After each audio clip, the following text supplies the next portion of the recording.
Hey, good morning. This is Tim from Mix Aircraft Solutions, and I got recruited from a friend of mine who wanted me to do a rear baffling for his 150.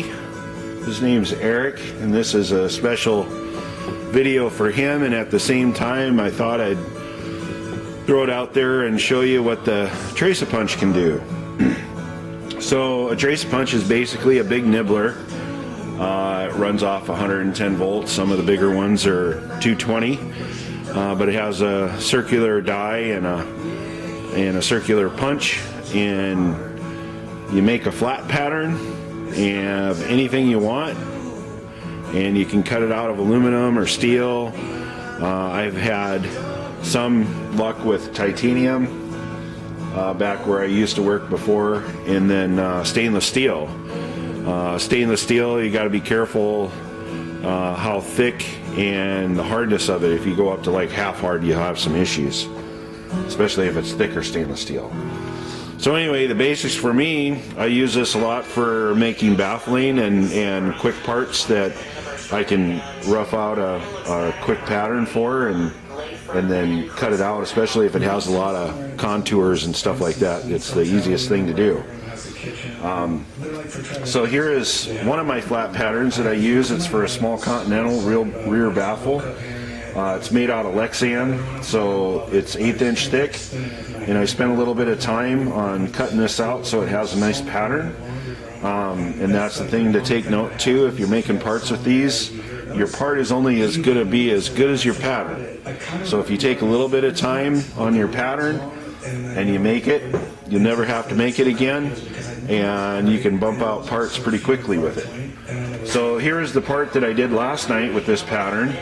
The video was a little bit longer, so I kind of did a few things to kind of tighten it up a little bit. So basically I clamped this to my metal and I was able to nibble it out, and that's the part. And now I have to just break the edges over, and it's a usable part.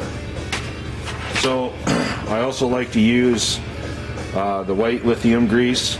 Works well on spraying around the edges. Like here, I've already done that. You can clamp it with C-clamps. You can use Cleco clamps. You got to use a lot of them because they don't hold tight enough. Or you can use Clecos in strategic places to hold the part. I got a couple of tooling holes, but I wanted a little bit more clamping on here for this purpose. So anyway, let me show you what the trace-a-punch does. So here's my trace-a-punch. It's a Model 3. It is a nice little unit. I paid $500 for it off of eBay, and it works really good. I don't use it every day, but I use it quite a bit for things like these.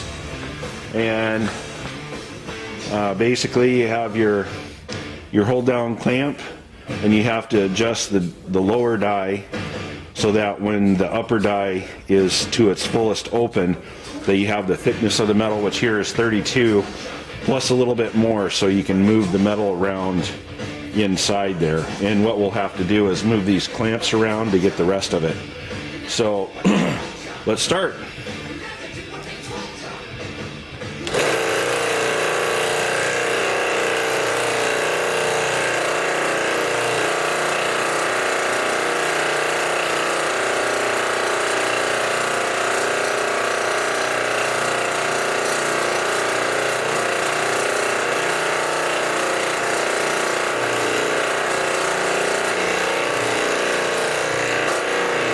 So you notice that I don't have much metal here. I don't want to have too long a piece sticking out here because it flaps around and it kind of makes it a little bit more difficult to go through. And you can see the edge here, it makes it real nice and smooth. And you can go back and trim it up, or maybe overshot it a little bit. Right there. We'll bring this in a little bit here.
a distortion in the metal.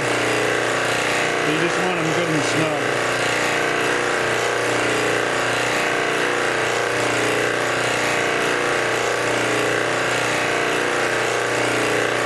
And you just go back and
there you go.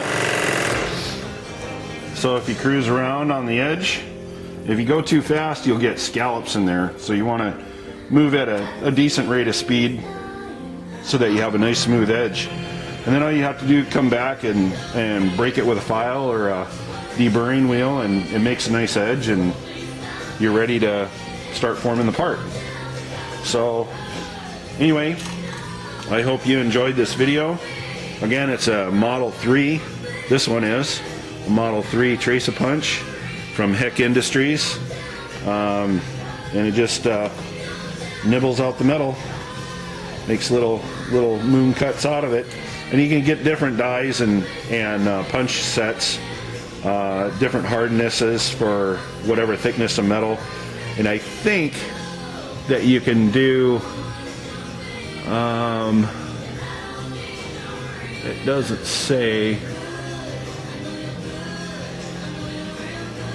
it doesn't say the thickness of it, but I think you can do 1/8" steel, mild steel with this.